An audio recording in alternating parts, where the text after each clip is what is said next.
Wonderful. Again, hello everybody. Welcome to our 2023 Breakfast Symposium here at APIC. I know we are nearing the end of our time here at the conference, and it is very early today. So because of those reasons, we are really going to try to make this worth your while. Now, a little bit of housekeeping. Because you're attending the symposium, you are eligible for one continuing education credit. Up on the title slide, once it comes up, you will see a QR code. The QR code, you can zoom in with your phone to scan it, or I will give you the link at the end of the presentations so you can fill out the evaluation.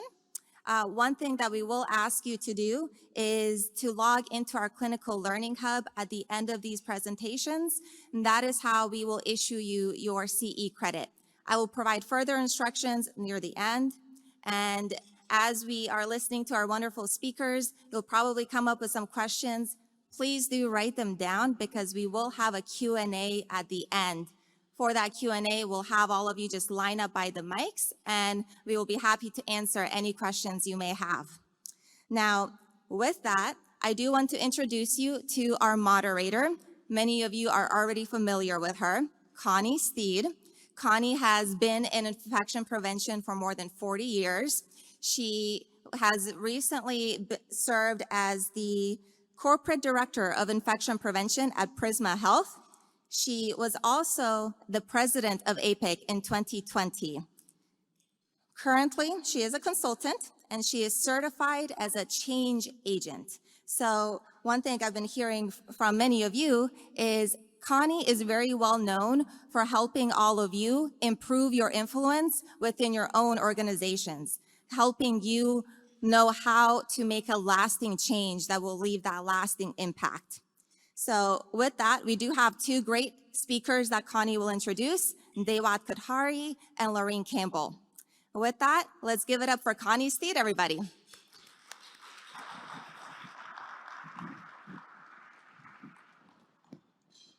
Well, good morning. Early risers, I love it. And the food's great too.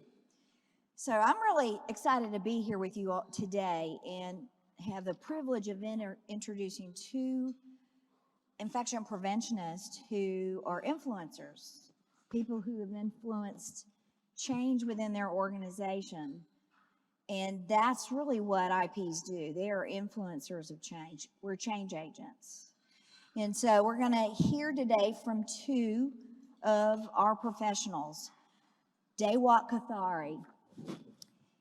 Dewat offers several years of progressive experience in public health and leading and managing hospitals in the U.S., and he practiced medicine in India. He is currently the Director of Infection Prevention and Control for Kaiser Permanente Riverside Moreno Valley Service Area in Riverside, California.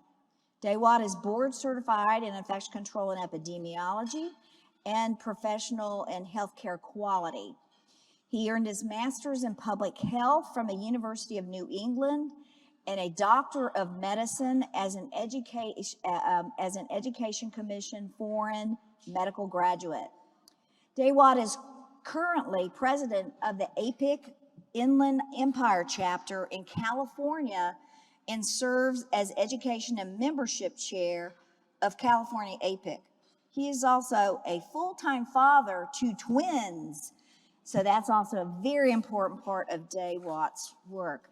So he will be our first speaker today. Our second is Lorraine Campbell. Lorraine is currently the Director of Infection Control for Scion Healthcare, supporting over 80 acute care, long-term acute care facilities. She has been certified in infection control since 2008 and has served on the Association for Professionals in Infection Prevention and Control and Epidemiology Communications Committee and a board member of her local APIC chapter.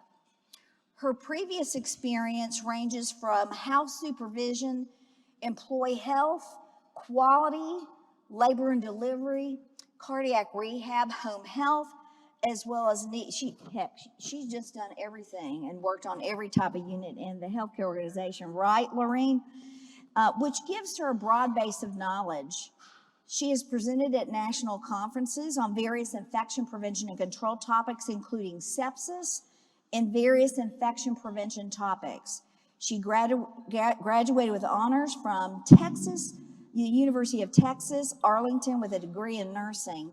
So we really have an exciting program for you today. The title of this particular time with us together is Effective Bundling Practices to Reduce Hospital-Acquired Infection in HAIs. Do I get to advance? Okay, there we go. So just want to tell you what the learning objectives are, and then each one of them will tell you a little bit about what they're doing and their objectives. This whole program, the key is for us to learn to establish a decolonization process and then gain compliance with processes through ongoing monitoring. So with that, I want to welcome Dee Watt. Day Watt. Thank you. Well, good morning, everyone. I couldn't hear that. Good morning, everyone. Much better. How's everyone doing today? Good. So we're going to be talking about C-sections and surgical site infections and how our service area was able to lower C-section surgical site infections within a span of 1.5 years. So as a disclaimer, I have no real perceived conflict of interest, and there's no disclaimers. And the objectives that we'll be talking about today is risk factors and specific factors that influence the post-discharge decrease in cesarean section infections, and the implemented strategies that we used as a service area to reduce those infections. A little bit about me. I think Connie did a great job summarizing a little bit about my background, but again, I'm a foreign-trained physician, certified in infection control, certified in healthcare quality, hospital accreditations, and I have history and experience managing and leading healthcare organizations and facilities with a focus in IP.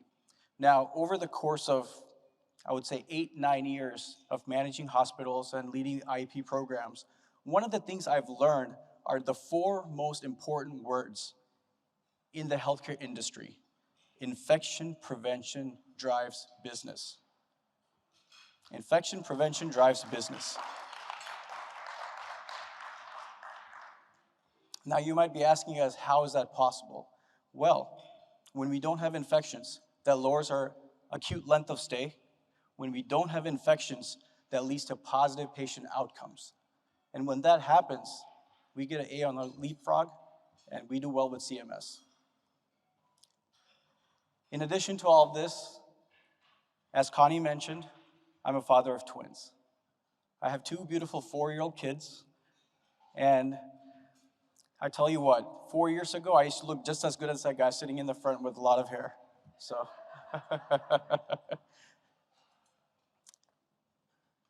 so as everybody's aware, surgical site infections are common complications within the healthcare industry. And over the course of the past 5 to 6 years, C-section infections have been on the rise. I know we've gone through a lot of COVID, we've gone through all sorts of different entities, and organisms that we deal with on a day-to-day basis, but C-section infections in 30 days post-discharge, we've seen about a 70% uptick than we did in the past 5 years. Now, as a whole, from an operations standpoint, that's about 9.7 days of increase in acute length of stay. That's increase in dollars spent, decrease in revenues, and negative patient outcomes. So again, infection prevention drives business. Now, we were part of a big medical center and service area in Riverside, California. Our service area includes 2 acute care facilities and 9 clinics. So with this, we see a lot of patient movement. Patients will come to us, they'll come through our ED, they'll get admitted, we'll do the procedure, they get discharged, they go to the clinics. And then they get readmitted back to us if there's any complications.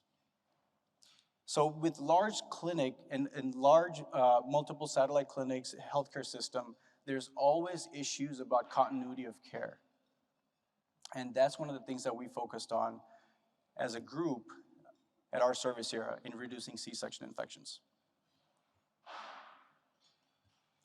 Now, the problem that we had was from 2020 to Q3 2021, we had a significant increase in infections. We had a total of 32 surgical site C-section infections. And out of the 32, 29 of them were associated with Staphylococcus aureus, MRSA, and Staph epidermidis. These 3 organisms are totally preventable, but we saw that in 29 out of 32 patients. And 25 of those 32 patients, they had a C-section infection within the first 10 days upon discharge. Now, the organisms, as everybody's aware, could be colonized through the hospital, it could be colonized by the patient when they get discharged, or it could be colonized by any other means possible, because 70 to 80% of the people we all know have colonization with MRSA. One of the common associated risk factors that we saw when we did our root cause analysis and comprehensive systems analysis was this was dedicated to just one OR room. 90% of our infections were in one OR room. And we have a pretty big OR where we have 9 OR rooms. And a lot of our procedures, we spread them out, but we had one specific room that we found a lot of our infections in. We used to do UV disinfection, we do terminal cleaning, we do all sorts of different things, but we still saw an increase. But when we did our root cause analysis, the most common thing we found out was increased BMI and contamination by the patients themselves. Because a lot of our patients, not only just increased BMI, below poverty line, multiple C-sections, homeless patients, very, very sick patients with a lot of comorbid conditions. So one of the things that we decided at that point is we need to identify a strategy around the discharged patients. We already have a lot of literature, a lot of strategies around pre-op, a lot of strategies around intra-op, but the post-discharge side is something that we have not tackled as, for our organization or as, industry as a whole. And so that's something that we wanted to do. And there's some studies out there that do prove causation, that do prove positive outcomes. So we took that and ran with that. The current strategies at that point when we were having infections were very inconsistent. We were using a lot of wound vac. We were using nothing at all sometimes. We were just using any kind of dressing we would find to close the wound, and we would discharge the patients. Now, a lot of times what was happening with the wound vac was we were seeing a lot of potential for infections. Again, a lot of Staph epi, a lot of MRSA, a lot of just Staph aureus, a lot of bleeding. Patients would bleed, they would be sent home, the patient gets confused, they would call the nurse helpline, and by the time they come back, they're readmitted and they have an infection. And a lot of our patients with the wound vac, it was difficult for the communication, there was a gap, and it was difficult to use, and it was not used at all. So the strategies did not work. So what we decided to do is implement a strategy, again, around the post-discharge by providing the patients with 2 bottles of 4% CHG. Now, the benefit of that was this covers up to 14 days post-discharge. Majority of our infections were happening within the first 10 days, so the goal was to cover the first couple of weeks. At least by then, there are studies that showed that the healing process has started. A lot of the primary closure of the wound has begun, and the infections dropped dramatically. So we started using that. We started giving the patients 2% CHG with the educational brochure on how to use. That was phase 1 of our project. And the rationale behind that was it was safe to use, it can tackle the pathogens such as MRSA, such as Staph epi, such as any other form of Staphylococcus infection. And this has a cumulative effect. We use this, we use it again the next day, and it just grows and it has a synergistic effect with the overall CHG. And it was a patient experience benefit because when we discuss this with the patient, when we educate them, they understood the rationale, and it was just something that they took one step further in terms of absorbing that their safety is our priority. Phase 2 of our project, and which I'll get to later in the presentation, is we made a synergistic dressing available for our patients. But first, we started discharging our patients with the CHG bottles. So this is what our packet looked like.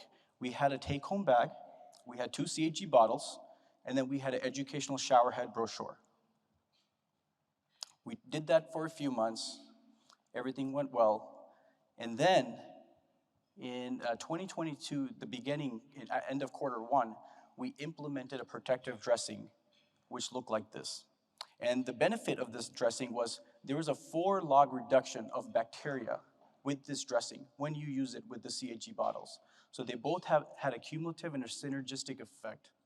Now, the CHG could be used on this dressing anyway. You could use it on top of it, you can use it surrounding it, and the dressing will not come off. And it was very easy to educate the patients, and it was very easy for the patients to understand why we're using both in conjunction. And this dressing we can keep on the patients for 7 days. And the beauty of this is before, the patients would actually have to come back to the clinic and get their dressing removed, or if it's a wound vac, then the nurse would have to help the patient with that. But with this, the patient themselves can take off the dressing and they can visualize the skin. If there's any kind of erythema, if there's any redness, any kind of itching, they can call the nurse helpline, and then if they wanted to come in, they could. But 90% of our patients, they were able to remove the dressings by themselves. Now, some of the discharge education that we provided was every single unit, including the ICU, including the med-surg telefloors, got education around this. We didn't want to leave any unit uneducated on this, because we never know. We can have any L&D moms that something happens, they get admitted to the ICU or med-surg telefloor. We wanted the continuity of care within our system, within our facilities, to be there. So our educational brochure that we sent the patients out with included what is CHG, the rationale behind using it, how to use it, and then the usage precaution. Meaning if they have any allergies, if they see any kind of redness, if they see any changes, to call right away.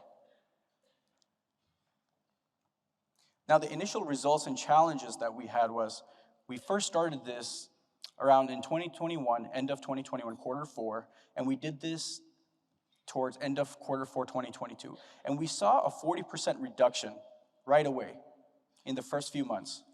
And we went from 32 to 19 total C-section infections. Now, we were excited. We were like, okay, we reduced infections, but we still had those 19. So we went back to the drawing board, and we went back doing our RCAs and comprehensive systems analysis. And one of the things that we identified was the patients that did not use the product, or the patient that did not adequately use the product, developed C-section infections. The patients that did use it for the first couple of weeks, 0. So compliance was very important for us, in addition to education. So some of the increased efforts that we had after those first few months, we started doing post-op calls with the patients. Not only the infection prevention department, but also our L&D nurses. And the 3 basic questions that we would ask the patients, it was a quick 10-second phone call. How were you instructed? Did you use it? And did you have any allergies? And if you did you call the nurse advice line? These 3 questions totally changed the complexion of our project right there. In addition, we got leadership support, because infection prevention drives business. We got our CEO involved, we got all of our CNEs involved at both campuses, and we got all of our directors at subsequent clinics involved. We made it into a big deal. We made it into everybody's goals. And then magic happened. We started with the phone calls, of course. One of the other things that we identified was there was lack of documentation in the EMR. So even if the patients were provided the bottles, sometimes the nurses did not document it. Or if they documented it, they did not document how many bottles they provided. So it was very prudent for us to educate the nurses on how to do proper documentation. That was key. It was a quick fix, but it was a fix that needed to happen, especially when we did our RCAs or CSAs. And some of the continued strategies that we started implementing consistently after the first few months is multiple in-services and constant education. As everybody knows, in today's healthcare world, we see a lot of turnover, whether it's the acute side, whether it's the post-acute side. And so it's very key for us to educate and consistently have education. So we made this into our skills day. We made this into small in-service huddles in the mornings, night shift changes, our unit-based teams, frontline feedback. So all this effort, along with our leadership support, improved documentation, made a tremendous difference. It was not just, we provided the bottles, gave the dressing, and things changed. It was mostly all around education and compliance and sustainability. That was our biggest opportunity and our biggest fix. When the patient's in the hospital, we would remind them, we would send them flyers of post-op C-section instructions. We would show them what the dressing should look like, what is allowed, what is not allowed, to do, to not to do, and then important phone numbers. If they're in the hospital or if they're discharged, who to call, what to do, the who's, the what's, the when's, the where's, the why's. Basic foundational education, again, made a world of difference. This chart over here shows some of our successes. We started this in Q1, we saw the infections. Q3, we had the increase. And then you'll see the blue box in Q4 2021. That's when we started using the CHG. We sent the patients home with the 2 bottles and then the brochure. It was a little bit inconsistent, but then end of Q1, we still saw an increase. And it was end of Q1 when we started utilizing the 7-day silver dressing in conjunction with the CHG. And with that, Q2, we had a decrease. Q3, we had 0 infections. And in 2023 so far, we do have some infections, but again, these are infections on patients that decided they did not want to use the product. So now we've taken the education component and enhanced it further to educate the patients on why to use and follow up every 2 weeks. If they have any infections, if they have redness, to call us. If they want to change their minds, if they have any allergies, what are some alternatives? So these are some of the successes that we've had using a post-operative technique. And again, the lessons that we've learned throughout this entire study was simple. It was around education and it was around compliance. Education and compliance. It's simple, but it's very difficult, especially in today's healthcare with all the turnover, all the moving around, all the fatigue. So, as an IP, I would like to thank my fellow IPs because infection prevention drives business. And all it requires is just simple education, compliance, and really just being there at the right place, at the right time when we're doing these RCAs. This is the poster that we published in the IHI last year, which shows our successes and shows our snapshot from 2021 to end of 2022. Next steps of our project is expanding on the education and compliance component. We want to take it further and start sharpening our tools with our outpatient clinics, our ambulatory setting. We want to spread the word. We want to spread the word to everyone here that these strategies do work. We have the intra-op, we have the pre-op strategies, but the post-op is where we can really make a difference. And we're in the process of also assessing opportunities for different procedures, colos, hips, knees, and then from there expanding further, because we have 30-day procedures such as C-sections, but we also have 90-day procedures. You know, when an infection happens in October, we're gonna get hit 3 months, before that. So we wanna, spread this in all aspects of the surgical field. And hopefully one day we'll have 0 SSIs in all procedures. Thank you.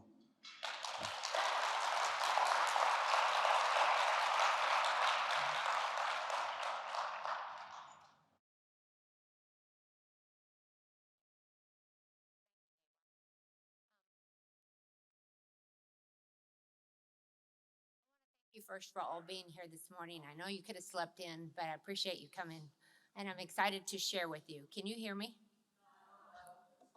Did you turn me on? Now you can hear me? Okay, I'll have to hang out by the microphone, but that'll be okay.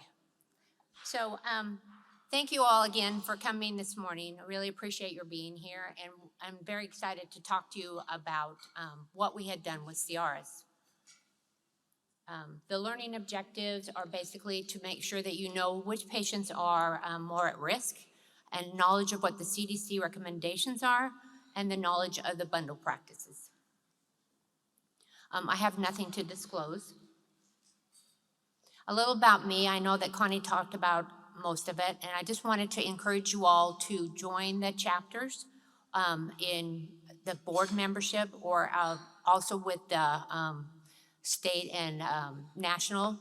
It's been very educational for myself and helped me to grow, and I think it would all be a good challenge for all of you to have too. I wanted to up DAWAT just a little. I also am a mother of twins, but I also had another child, so I'm a little ahead of you. So I know that most of you probably know what an LTAC is, but I wanted to just go over that a little bit different.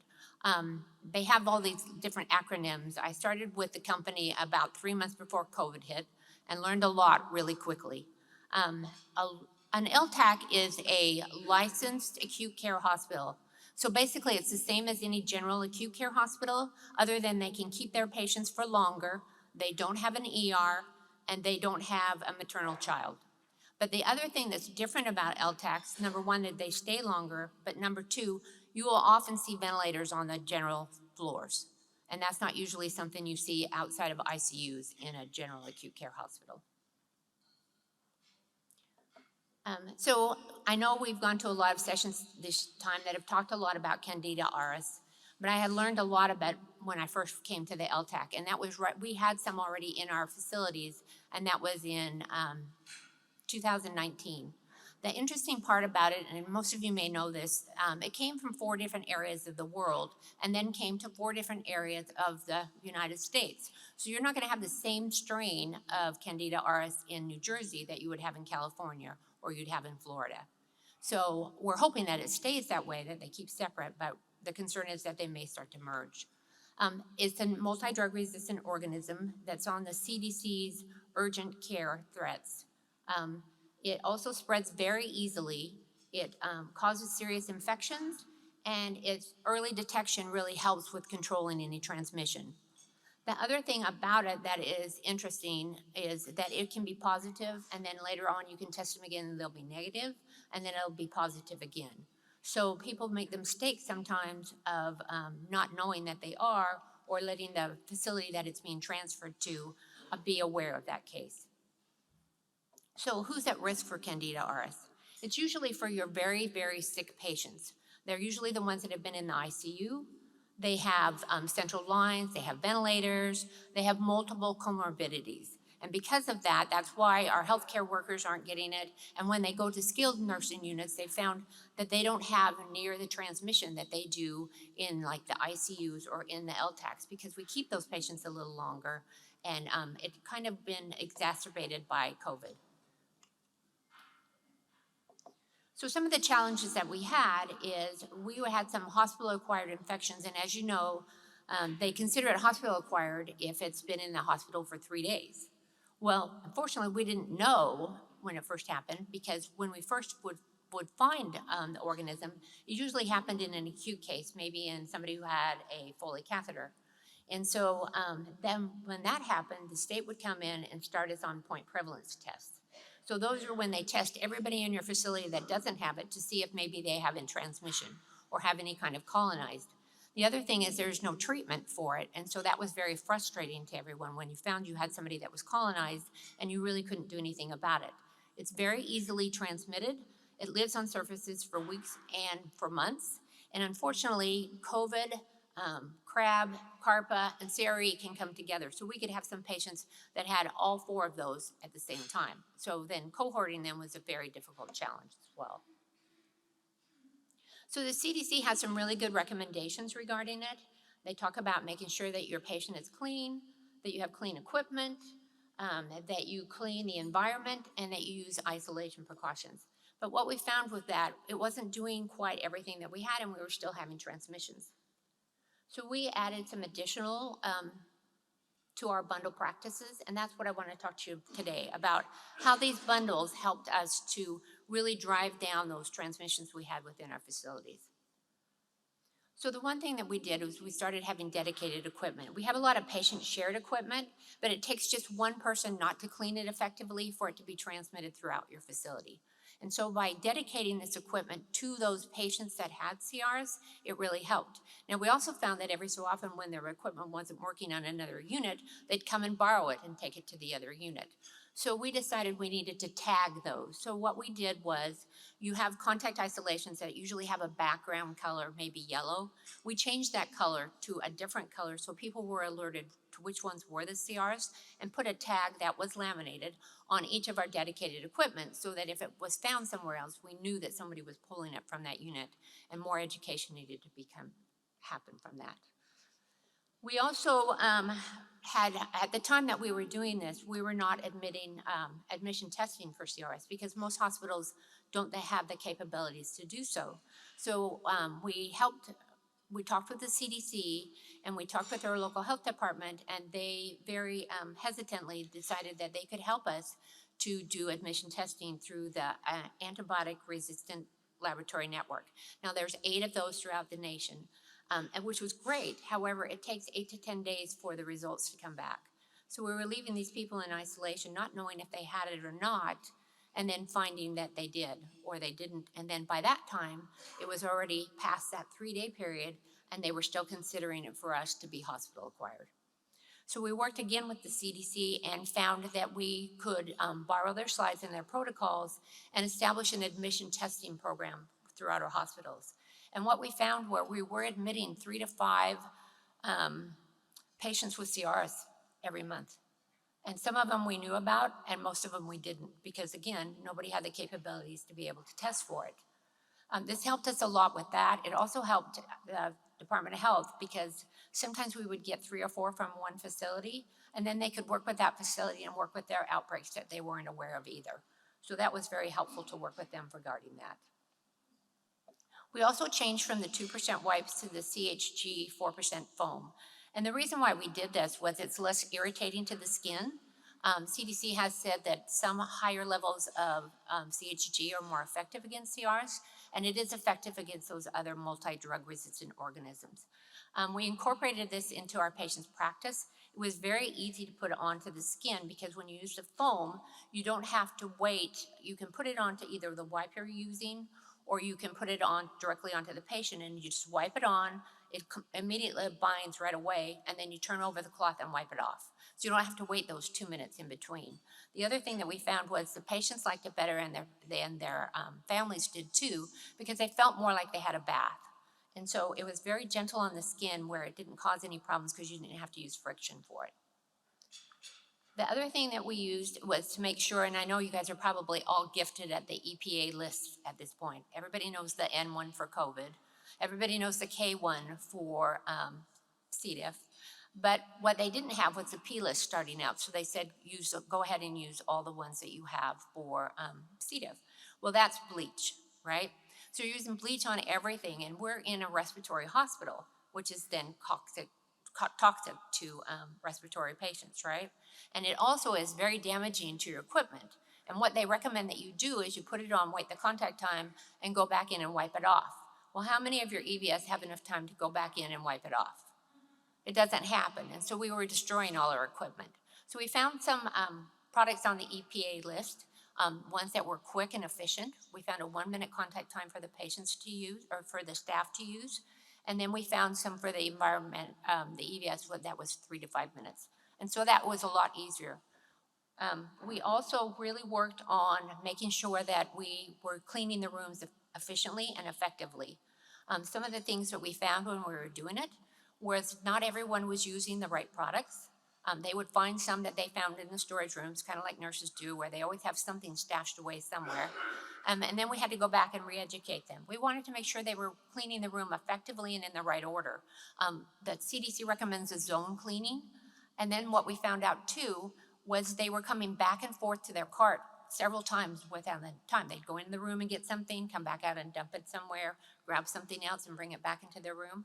And then that cart will go all the way around in your hospital after that, which is transmitting potential CRs all over your hospital.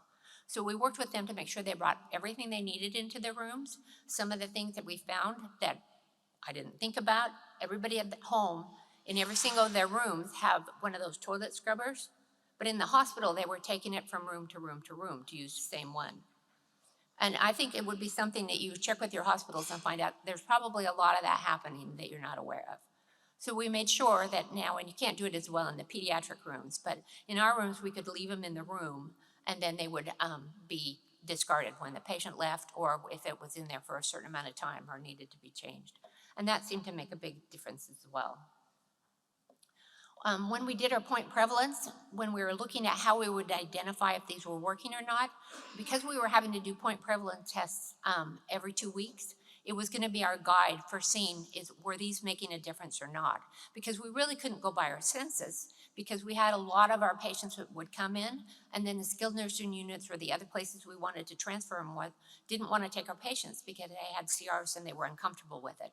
So we were having lots and lots of patients in there, which increase your chances of transmission. So we wanted to look at what was happening with our point prevalence test. So what we did was we brought in with these, we had 14 facilities that we participated in this, where we had them include all these additional bundles. We also brought in 2 other ones who had not had CRs yet, seeing if it made a difference for prevention. 8 of these hospitals had a history of patients with colonization, where 6 of them were getting them during 2021. And remember, this is right in the middle of the pandemic. So we were having that problem at the same time. It was in a total of 2 different states that we did this. And as you know, with every public health, they do things a little different. So we wanted to make sure that we were being able to do all these things and still follow the recommendations that they had. So we set these core places into a place. We had the CDC recommendations as well. We provided education on each of those, and we didn't do them all at the same time because some of them just kind of came up as we went along. So they were all implemented pretty soon, and each time they came into place, we went through these that I had just talked to you about. Some of the obstacles we had is getting the products in. We had COVID. We had some staff resistance to change. They were used to using their wipes, and they didn't want to use the new products. They didn't want to use the new products of anything that we're using. The other problem that we had is sometimes, as I said, they would come in and we'd test them and they were negative, but the next time we tested them in the point prevalence, they were positive. Then the question was, had they had it before? And in some cases, we could find a history of it several years before. And in some cases, we didn't know. So it was really hard to know if it was from us or not. So that unknown status was a problem. There was no treatment for colonization, which was hard to get our physicians on board because they thought, why are we doing this? It's just a colonized type of thing. So education on their part, and then the difficulty with discharging our patients. So what we found was out of those 14 hospitals, and of course with the other 2, that we had a 39 to 100% decrease in our transmission from implementing these 2 new policies. And so that was it helped us a lot. And what we also found was with these 2 facilities that had started all of our admission and all of the practices that we put into place, When they did find CRs, when they first came on admission, they have not had any transmission within their facilities, and even to date. So the lessons that we learned from this is that if you initiate your preventive practices prior to CRs, you have a better chance of decreasing transmission throughout. We also found that if you evaluate your facility's cleaning and disinfection products, you will find things you probably wished that you didn't find, but will be very helpful for you in the future. Frequent observations of the practices that are going on is important that you continue to do, because if not, they kind of do that shift and drift, kind of like the flu does, where they kind of do it, but not quite where you wanted them to have. And so you want to make sure they're doing that, and then perform audits on a regular basis so you can give just-in-time training to all of the people in your facility. So once we did this trial, we presented it to our leadership program. What we found was that they, as we went along, found that that submission testing was very effective. And so we moved that out to everyone who had any CRs in their facility or were about to have or was in their community. So it became practice. At first they were doing it through our one local place, but then we moved them to hubs throughout, as our multi-system was throughout the United States. So we were dealing with different types of strains in each of these different areas. Fluorescent marking was very important for us to do. You come in and do the high-risk areas ahead of time, then they come in and clean the room, and then you bring them back in and show them with the blue light where they've missed. Most of them would get them, but they weren't providing enough friction, and so that was a problem from time to time. At first, I was really hesitant to do it in the rooms where they were doing the daily cleaning, but when you explained it to the patients and the staff, and also to the visitors, they really got into it and realized that you were really trying to do whatever you could to make their patients safe, and so they were very comfortable with it. Making sure that they continue to do the zone cleaning, which makes a big difference, so they're moving from cleanest to dirtiest instead of going the opposite direction. And then we also have moved 4% CHG foam to all of our system-wide facilities. We did it for two reasons. One, because of the effectiveness that we had, and it also had a decrease of 62% in our costs. So that was something that our products and materials were really excited about. So our next steps are we started teaming up with the health department in providing education to facilities that were hesitant to admit. We provided in-services to them on practices that they could do. And we also realized the importance of the transfer form.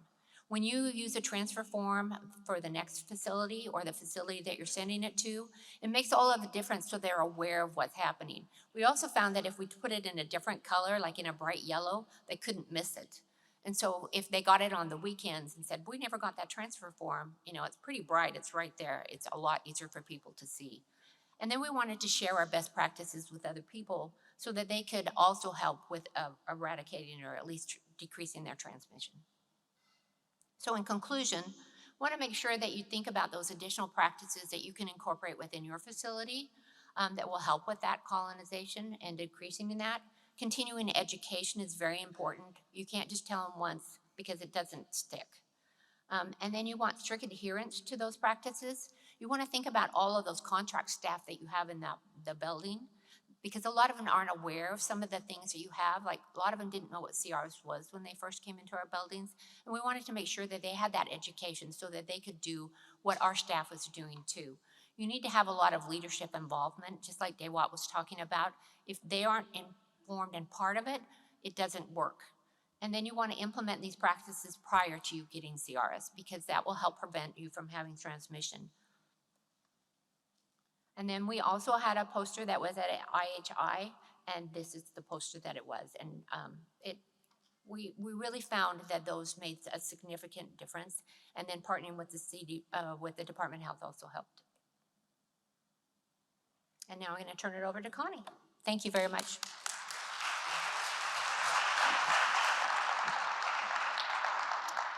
So I want to thank both of you for very informational presentations. And what I want to conclude with before we go to Q&A is something that I think is important to all of us in this room.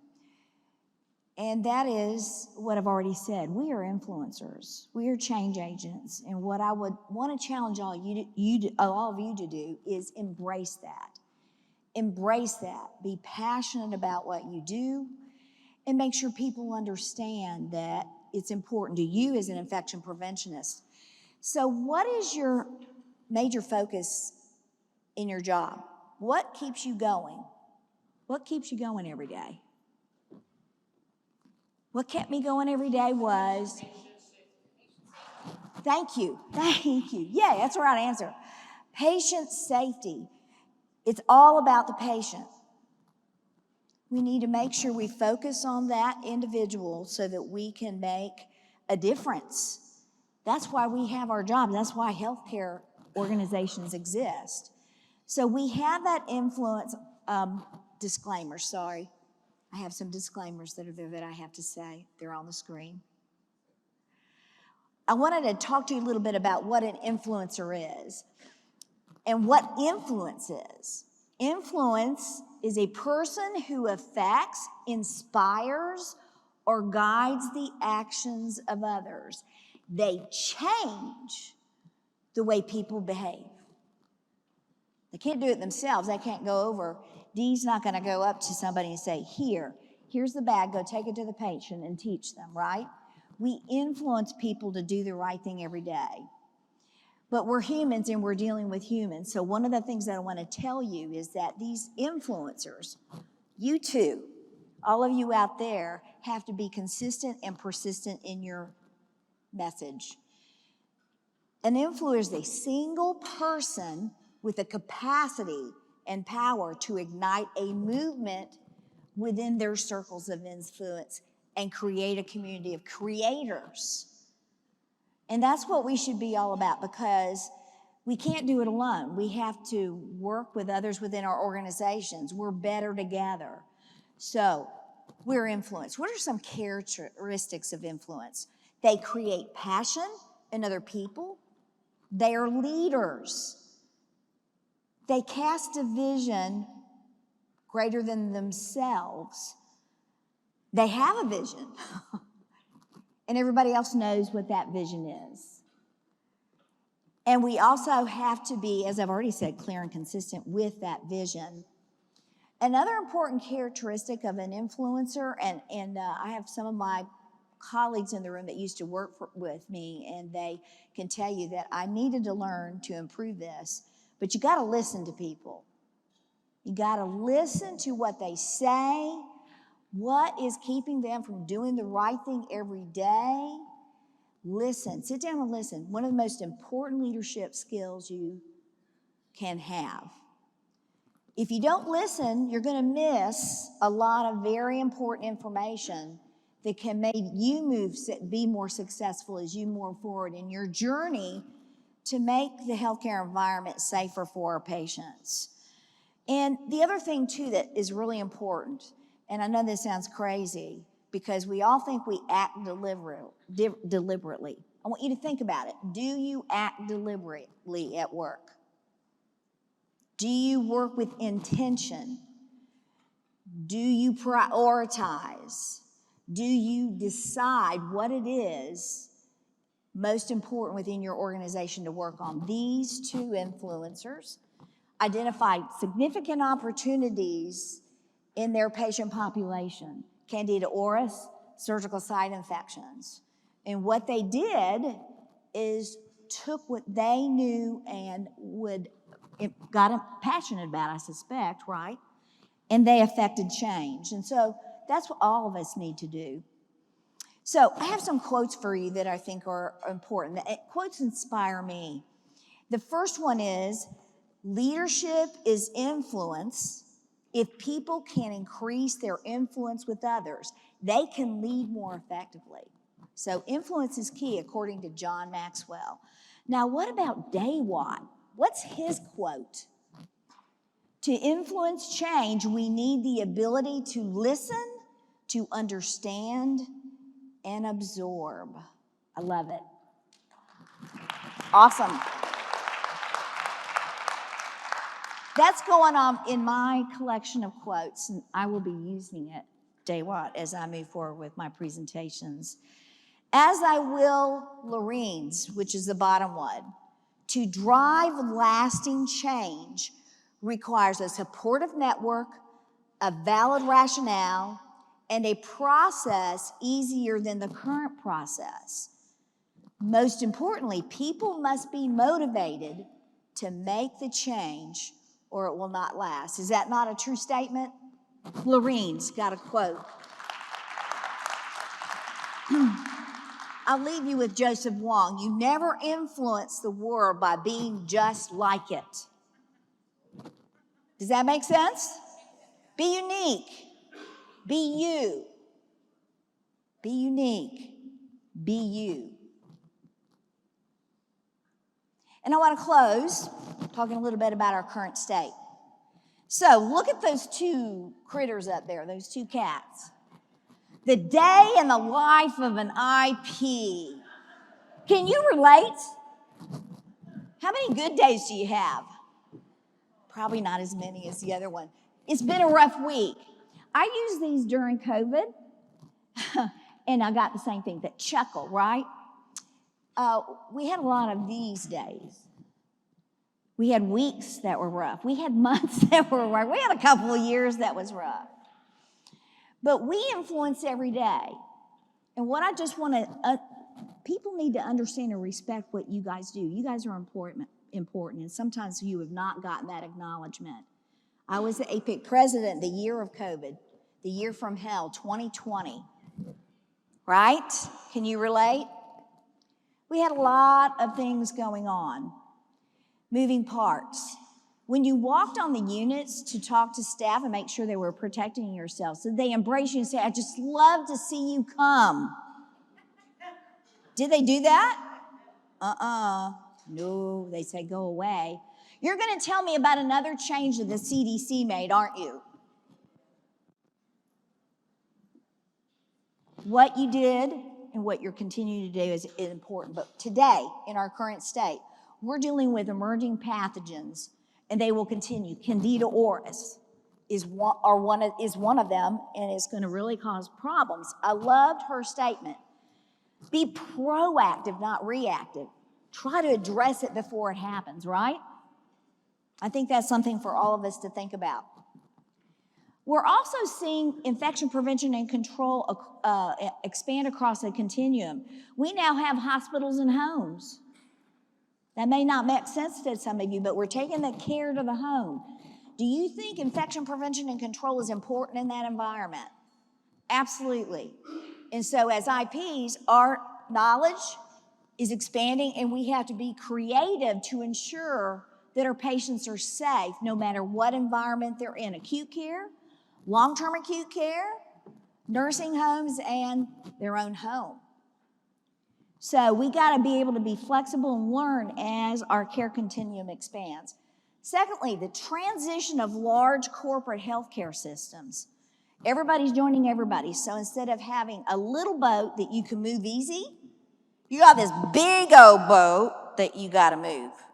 Is it harder to turn the big boat? Bureaucracy. All these layers that you got to get through to get approval. And the reason why I bring that up, is it easy to change even in a small place? Think about how it is. Daywatt works at Kaiser Permanente. How long does it take to get anything done there? Years. And that's true because I was in a system not as big as Kaiser. It's true. So that's another thing that we've got to become. Not only influencers, but be persistent. Don't give up, because eventually you'll get somewhere. So that is an issue for us that we just need to acknowledge. What's going on right now? We're struggling to rebuild a resilient patient safety culture. What did we learn from COVID? We learned that even though we'd really done well in reducing HAIs, when COVID happened, a complete disaster, what happened to our standard of practice? Went out the window, right? And what happened to our patients? They got more HAIs. And so what they've challenged CDC and others other experts in our field are challenging the healthcare industry to do is what? Rebuild, go back to the basics. But guys, you got to do better. The next time we have a bad event, we need to be able to sustain the standard of practice. We need to integrate it into the culture so that when we have those bad events occur, our patients will still receive a standard, a quality standard of care. Make sense? So what are some of our challenges? Somebody talked about it, the turnover, the staffing turnover. No, it's a problem. So you have to have a plan, right? And I'm sure Lorene had a plan on how we make sure that when they come in the doors, they know what they need to do. What are our standards of practice? Make sure that our new employees and the contract employees learn. But what do our healthcare organizations do with education today? What's happening to it? I used to have an hour and a half, 2 hours to talk about infection control and orientation. How much time do you have for new employees? A minute? 30 minutes? 5 minutes? I don't know. So they're taking something that Dee Watt has said is very important. Infection prevention is good business, right? And then they don't give us time to make sure our people know what to do. That's going to have to change. And I will tell you, how many of you feel like you have more jobs to do now than you did pre-COVID? There's more demands on your time. So one of the things I want to leave you with is, number one, be an influencer. Work with intention. Set priorities. If you want to know how effective you are and what you really care about, look at your calendar. What are you spending time on? Are you spending time on the right things? How many are in meetings all the time? So one of the things I would do is look at that calendar and decide, okay, do I really need to be in this meeting? Is it something that's really important to me? Is it going to help prevent Candida auris? Is that meeting going to help prevent surgical site infections in our patients? What's your priority? Whatever it is, be an influence. Be the reason for the change. So, in summary, we need to regain our basics. We need to be facilitators of change. That's what we do. And we need to recreate the new normal, because it shouldn't go back to the way it was before COVID, right? We need to create a better new normal. And then the last thing I'd leave you with is to embrace curiosity. How many of you heard, well, we've never done it that way? I don't think we can do that. It won't work. We tried that 500 years ago and it didn't work.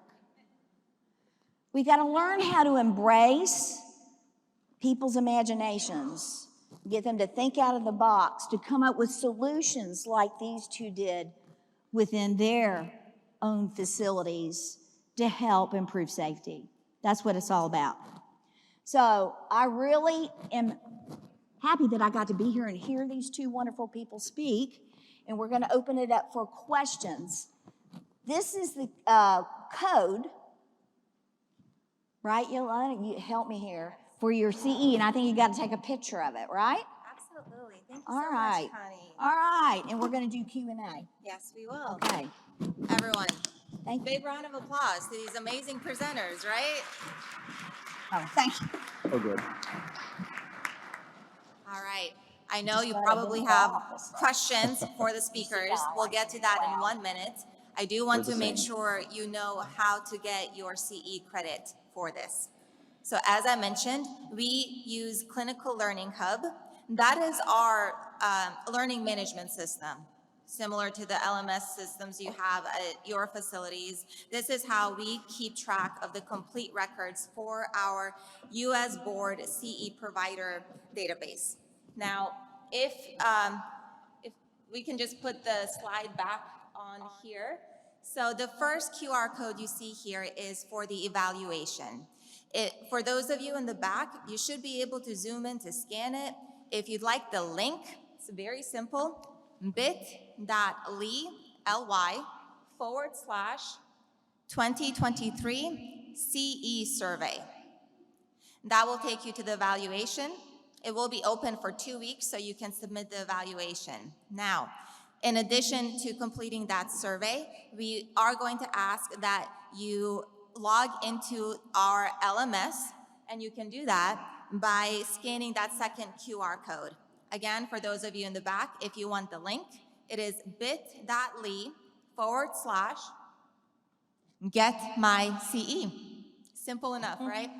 Now, when you scan that code, it will take you to a login page. Some of you are already members of that, so just type in your information to log in. For those of you that have never accessed our Clinical Learning Hub, just create a new account.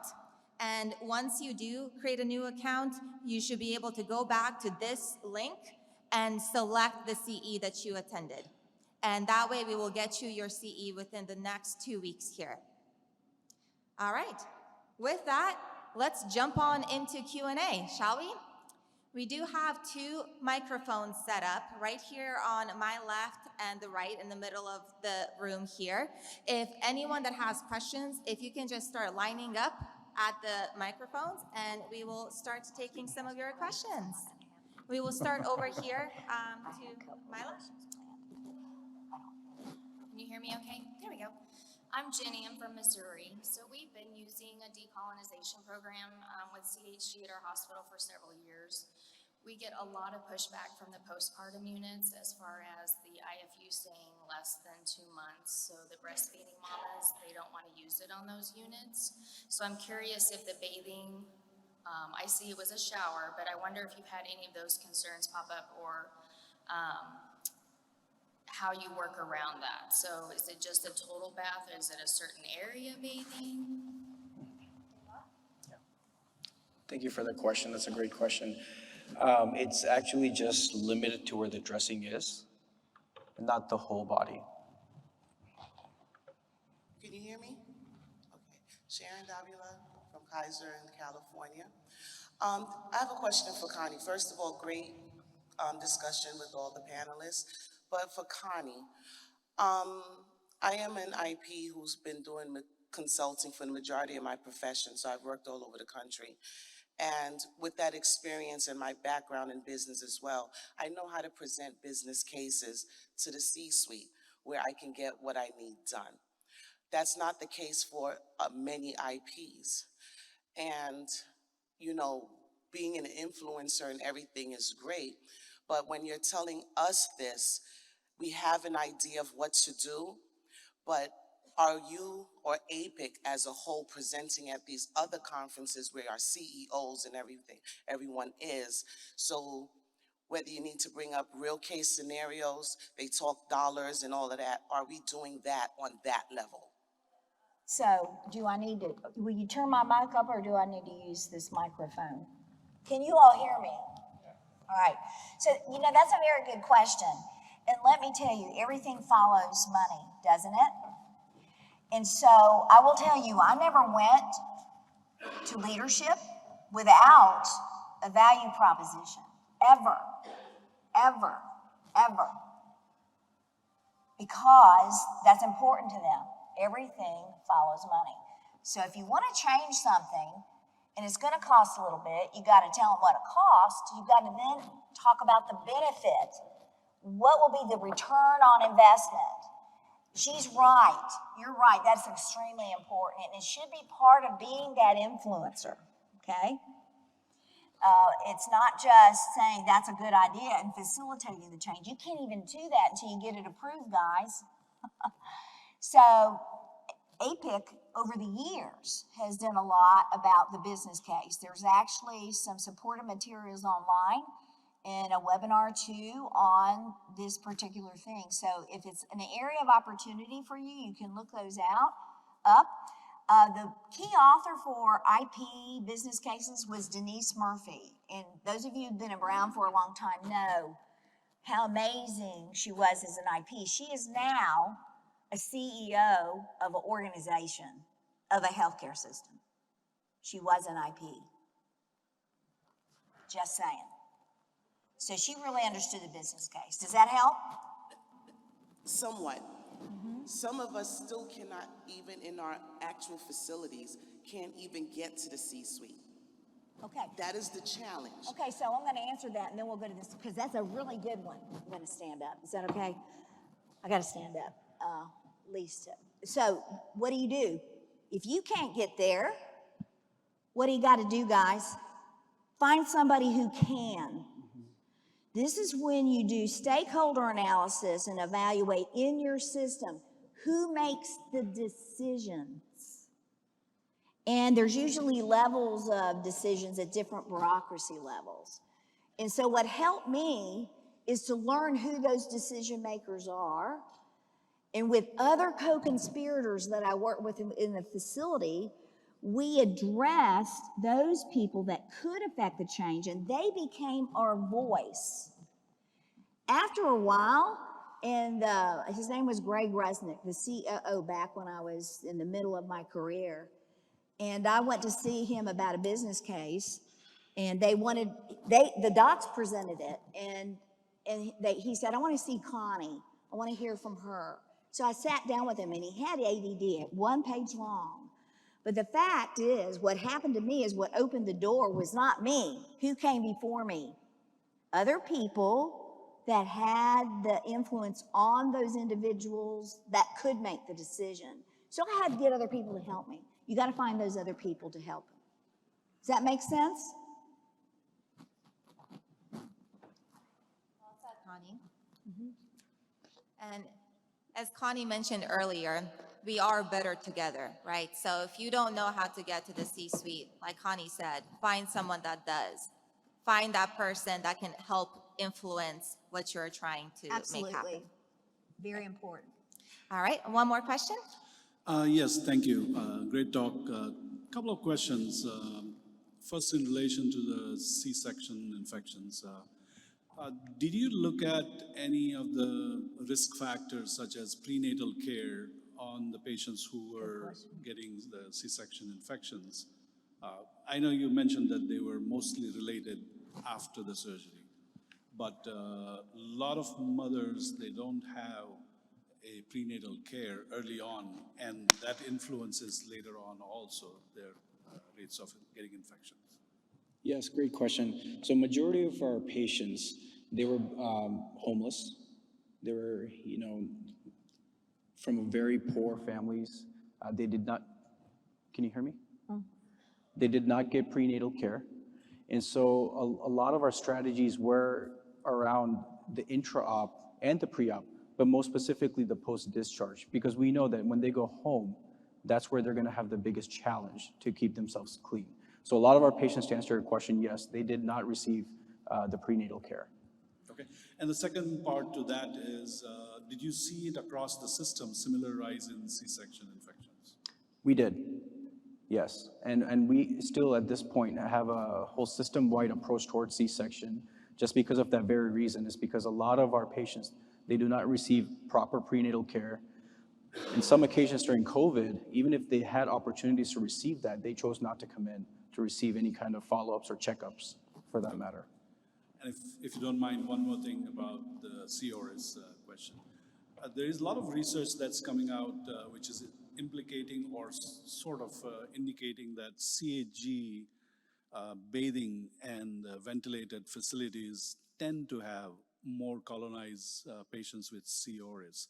And in reality, CDC is also saying that in order to decolonize, you need much higher minimal inhibitory concentrations of CHG to do that.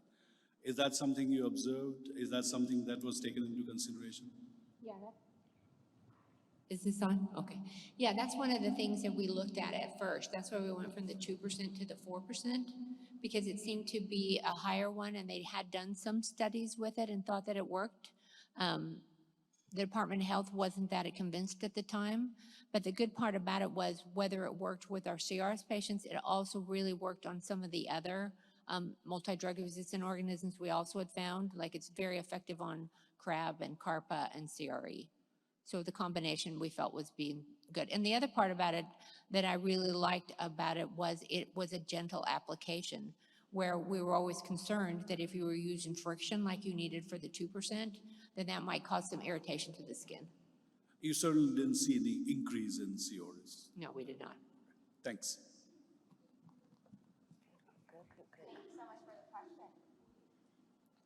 All right.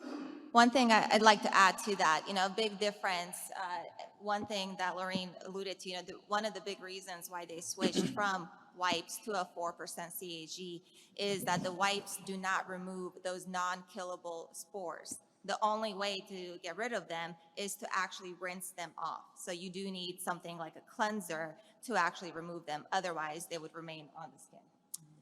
So wonderful question. Thank you so much. We have another one over here to the right. Hi. Yes, thank you. My name is Carissa. I'm from Claremont Regional Medical Center in Gastonia, North Carolina. My question was for Dr. Kathari. So in our C-sections, we were having an increased infection rate for them as well, except that most of ours were superficial. So I was wondering, I guess my first question was really, is this what you were seeing, or were yours deep in organ space more? And secondly, one of the things that we tried to standardize was doing CHG wipes before a lot of our surgical procedures. But also on elective surgeries, we were sending home for Hibiclens, and they were doing baths prior to, but most of those were for implant type surgeries. So I didn't know if this was something that you guys had looked at, what your thoughts were on it for doing the CHG wipes prior to. And then the other part is what's already been mentioned is a lot of our population that we were finding were not receiving prenatal care, younger pregnancies, teenage pregnancies, and maybe homeless population. So follow up with making sure that these are done, being able to receive the CHG bath, I guess, after surgery, because a lot of times we wouldn't find out because we couldn't do a follow-up with these patients until they came back in already having the infection. So I just wanted to see, what your thoughts were on electives, pre-bathing for CHG, and then just, being able to do the follow-ups for those that you can't get in touch with. Thank you for the question. So to answer your first question, a majority of our infections were superficial. We had one deep organ space infection, but all the other ones were superficial infections. Those were majority of them were associated with, like I said in my presentation, Staph aureus, or Staph epidermidis, or some form of Staphylococcus. So superficial was our biggest problem to address at that point. In terms of our clinics, we did offer CHG bath during our clinics when the patients do come in for checkups. What we identified at that point was it was very inconsistent. A lot of times during the pandemic, we didn't have the supply, or if the supply was given, the patient didn't know what to do. So when the patient came in the day of the procedure, we would provide the CHG then if they wanted to take a bath, if they were going to go home, or before the procedure, we would wipe them down with CHG bathing. So we did do that, but again, at that time during the pandemic, it was very inconsistent. And because we saw these infections post-discharge 10 days, 20 days, our strategy was really targeting these patients that didn't have the capabilities to keep themselves clean once they were discharged.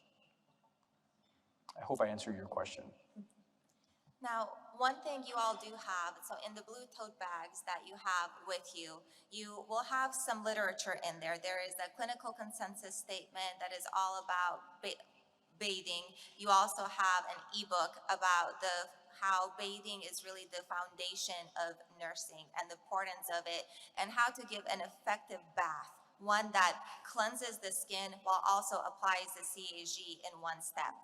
One other thing that I want to point out, in the folder that you have in those bags, on the very left side, it's a one-pager that looks like this, and it shows some of the educational resources and tools that DeWatt was able to provide to clinicians and to patients to really help improve compliance. So it's really, when you think about, you can bathe the patient or give them the product, but to your point, how do you follow up with that? How do you make sure that they are in compliance? So it is very helpful when you have resources and tools that you can use to track this and make sure that the patient knows how to use the product if they are using it outside of the hospital. All right, do we have another question to the left? Thank you. I'm Andy from New Jersey. I have a question regarding what type of fluorescent marker did you use prior to the cleaning process? Because I know most of the time it's hard to get rid of those fluorescent marker depending on the type of the surface. Yeah, that's a really good question because we had some struggles with that too. We tried the Glow Germ product. The problem sometimes we had with the Glow Germ was we're getting it in colored form. So if you put it down and it was orange, the EVS knew right where it was. So making sure that you got a clear one. And then there's another product by Diversey that's a spray. And that was easier to work with because it just would provide a little mist on there and was a lot easier for them not to recognize. Thank you. Next question?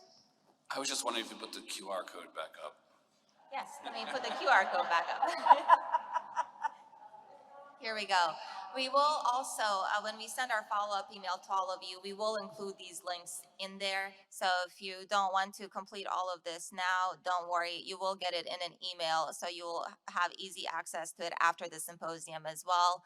And as I mentioned, it will be open for 2 weeks for you to fill out that evaluation and go in to get your CE credit. All right. And does anyone else have a question? If you do, I'm going to ask you come up to the mic so we can hear you.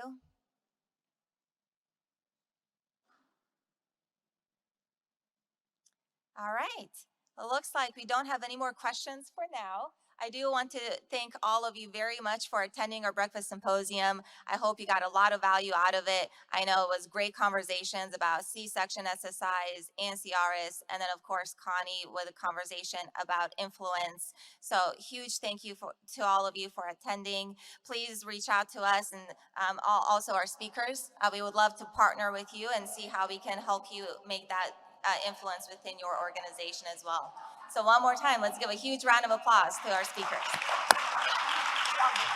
So good. Thank you. It's your guidance. Most importantly, we made it within the time frame. All right, thank you so much, everyone. There's still breakfast in the back for anyone that hasn't eaten yet or would like a little bit more.